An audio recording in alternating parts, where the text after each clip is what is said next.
The devil didn't arrive with fire and thunder. The devil arrived with a chessboard. He's in no hurry. He makes no threats. Just the quiet click of a wooden piece sliding one square forward, and the barely visible smile of the one who moved it. And by the time you realize you're not playing for money or reputation or even your own pride, the game is nearly lost. Every black piece on that board isn't carved from wood. Every black piece is a human vice. Across from the devil sits a young man. His gaze is locked on the board, his hand pressed to his forehead, whether in despair or in one last attempt to hold his crumbling thoughts together, and he is losing. This is The Chess Players, painted by German artist Moritz Retzsch in 1831. The canvas is small oil on wood, 32 by 39 centimeters. The composition was so striking that it was copied across all of Europe. Different versions were painted by Retzsch himself and by his followers. Today we'll be looking at one of those authorized copies, where the details are easier to read. And behind every detail of this composition, behind every piece on the board, stands a man who spent 15 years of his life living inside a single story, the story of a soul that can be lost.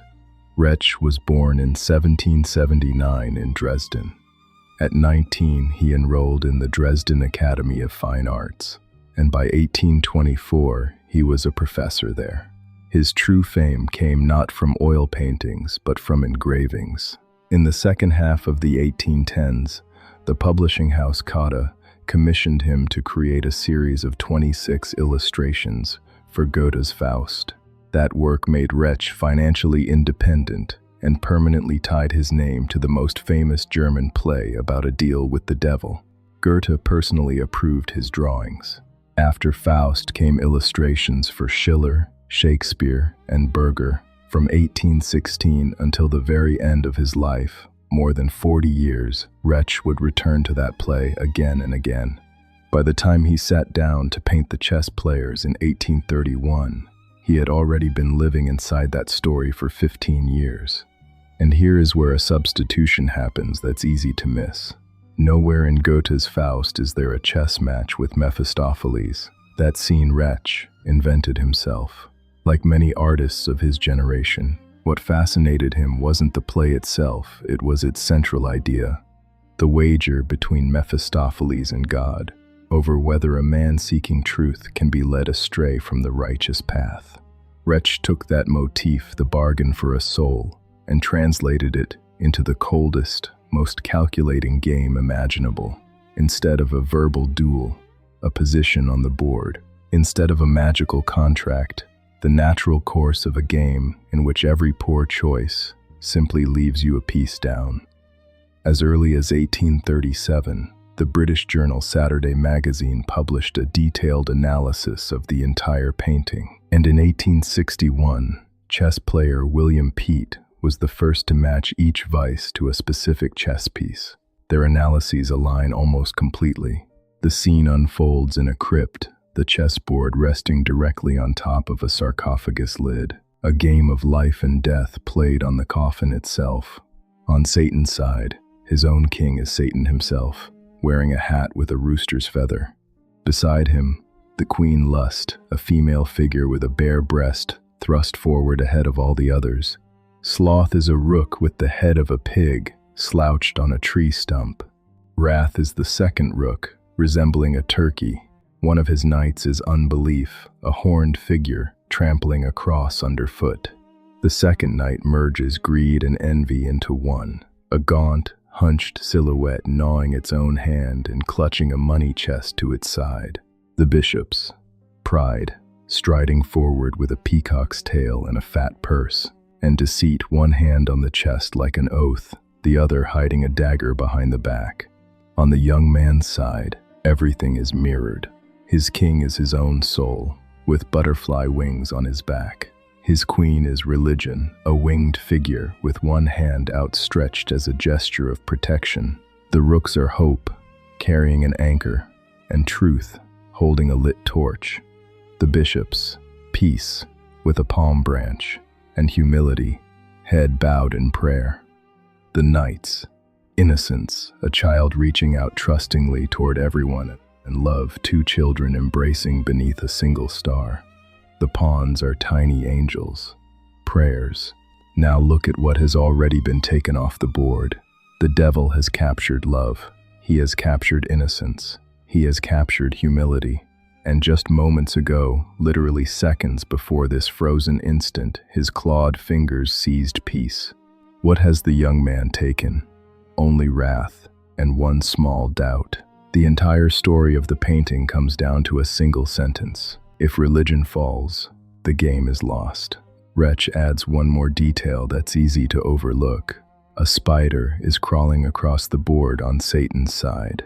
In Christian symbolism, a spider spinning its deadly web represents the devil's snares set for the faithful. Satan here isn't even in a hurry. His triumph is already moving toward the young man on 8 thin legs.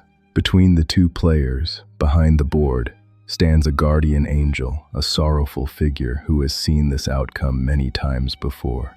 Engravings of this scene spread quickly across the world. Copies hung in parlors from London to New York. Retzsch was called the Milton and Shakespeare of the engraver's tool, a master who reached in engraving the same heights that Shakespeare reached in drama and Milton in Paradise Lost. And here begins the most extraordinary part of this story. In the autumn of 1861, in Richmond, Virginia, in the home of Reverend Harrison, a copy of The Chess Players hung on the wall. That evening, American chess genius Paul Morphy was dining with Harrison.